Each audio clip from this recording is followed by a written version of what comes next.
안녕하세요. 크리스천 영상학교를 운영하는 신목사입니다. 오늘은 왜 현대교회 전도와 구원 사역에 열매가 없는가 라는 점을 한번 생각해 보도록 하겠습니다. 목사들이 입만 열면 외치는 구호가 무엇입니까? 거리에 나가 사람들에게 복음을 전해서 교회 의자에 앉혀 놓으라는 것이죠. 목사들이 강요하지 않더라도 하나님의 나라를 확장하는 일에 요긴한 제목으로 사용되고 싶어하는 크리스천들이 적지 않아요. 그래서 자신들이 평생 모아놓은 재산을 털어서라도 아프리카나 남미, 남아시아에 오지를 가리지 않고 목숨을 걸고 복음을 전해서 영혼을 구원하려는 아름다운 그런 마음을 가진 이들이죠.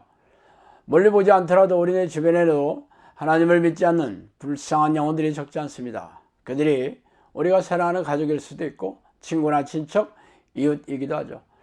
그래서 이들에게 하나님의 사랑을 전해서 천국에서 영원히 함께 살고 싶어 하지만 그들은 귀를 닫고 듣지 않는 이들이 대부분입니다. 아예 평생을 복음을 전하고 영혼구원 사역에 바치겠다고 결심한 이들이 목회자이잖아요.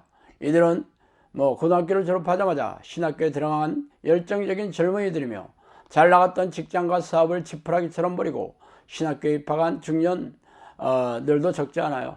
그러나 이들이 신학교를 졸업하고 나오면 사역의 일터에는 찬바람이 세차게 불고 있죠. 저번처럼 코로나 팬데믹이 교회를 휩쓸고 있는 이 시대는 더욱 그렇습니다.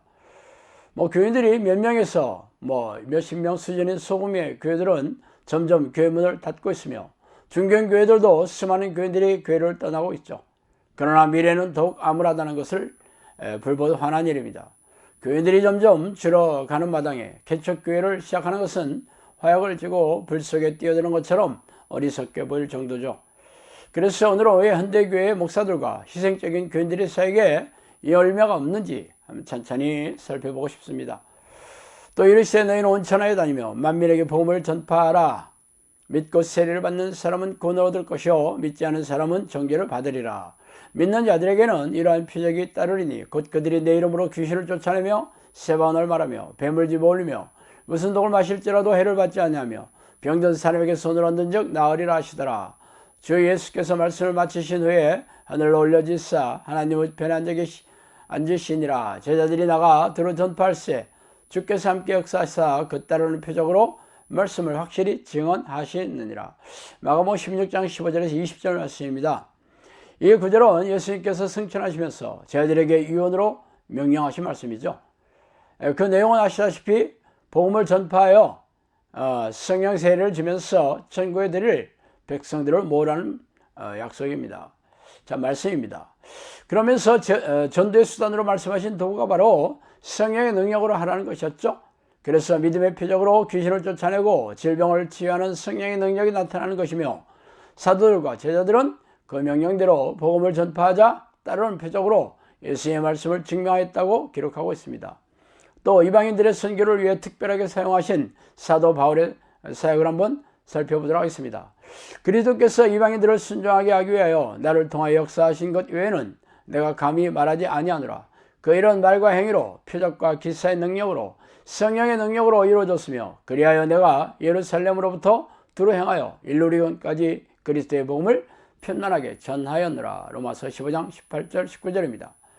사도 바울의 전도 사역은 말과 행동으로 하는 것이 아니라 표적과 기사로 드러나는 성령의 능력으로 귀신을 쫓아내고 질병을 고치는 기적을 통해 영혼을 구원하는 사역을 했다고 밝히고 있죠. 그러나 현대교회 목회자들과 교인들의 전도와 영혼권 세액은 어떤 수단을 통해서 하고 있습니까? 결론부터 말하자면 기적과 이적으로 드러나는 성령의 능력 따위는 없이 인본적이고 이성적이고 합리적인 세상의 지혜와 수단으로 세액을 하고 있습니다.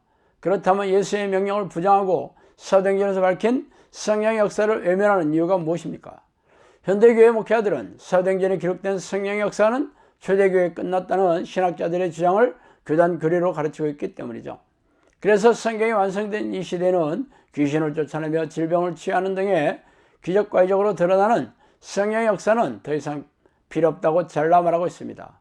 그래서 현대교회는 세상의 지혜와 세속적인 방식을 답습하여 선물을 안겨주고 사람들의 관심을 산 이후에 말로 설득하여 교회에 오지 않지는 전도 방식을 사용하고 있습니다. 그래서 어떤 결과가 일어나는지 여러분도 잘 알고 계실 것입니다. 교회 성장은 90년대를 기점으로 사그라지다가 작년 초에 코로나 팬데믹이 시작되자 융단 폭격을 맞고 있는 중이죠. 기존 교인들도 믿음을 잃고 줄줄이 교회를 빠져나가는 마당에 새로운 교인들이 교회 의자에 앉히는 것은 꿈도 꾸지 못하는 게 현대교회가 마주한 차가운 현실이에요. 그러나 무엇이 잘못되었는지 반성하며 통렬히 고민하는 목사들과 교인들이 보이지 않는다는 게 더 큰 문제죠. 앞으로 교회가 무너지고 교인들이 흩어지는 현상은 기정사실화되고 있다고 보면 틀림없어요. 왜 그러냐고요? 교회에 성령이 떠나셨기 때문이죠. 그래서 그동안 현대교회에 성령의 역사가 나타나지 않은 이유이기도 합니다. 그러나 현대교회 지도자들은 성령의 역사가 나타나지 않아도 자신들의 믿음을 점검하기보다 이성적이고 합리적이며 세상적인 방식으로 교회를 운영해 나가고 있는 중이죠. 그때부터 교회 안에 귀신들이 들어와서 목회자들의 머리에 귀복신앙과 번영신학을 넣어주어 속이는 데 성공했으며 교인들은 세속적인 성공과 부를 꿈꾸며 하나님의 축복과 도우심으로 그런 목적으로 희생적인 종교 행위자로 변질되고 있죠. 그래서 하나님이 교회를 떠나신 이유이기도 합니다. 교회가 하나님의 이름을 앞세워서 물질적인 축복과 세상의 성공을 얻는 수단으로 삼고 있기 때문이죠. 그럼에도 여전히 인본적인 방식과 세상적인 지혜로 전도를 하고 권세를 하는 목사들과 교인들이 있다면 제가 말리지는 않겠어요. 그러나 성경의 그런 명령을 무시하고 예수님의 유언을 없인 여긴 대가로 영혼과 재산과 인생이 탈탈 털리더라도 하나님을 원망하지 마세요. 인생을 망치고 세계 열매가 없다는 것은 오로지 자신의 무지와 어리석음 때문이게 말이죠. 그래서 하나님이 묘경에 사로잡혀 있는 현대교회 목사들과 교인들을 불쌍히 여겨 코로나 바이러스를 보내신 이유이기도 합니다. 자, 오늘은 여기까지 하겠습니다. 감사합니다.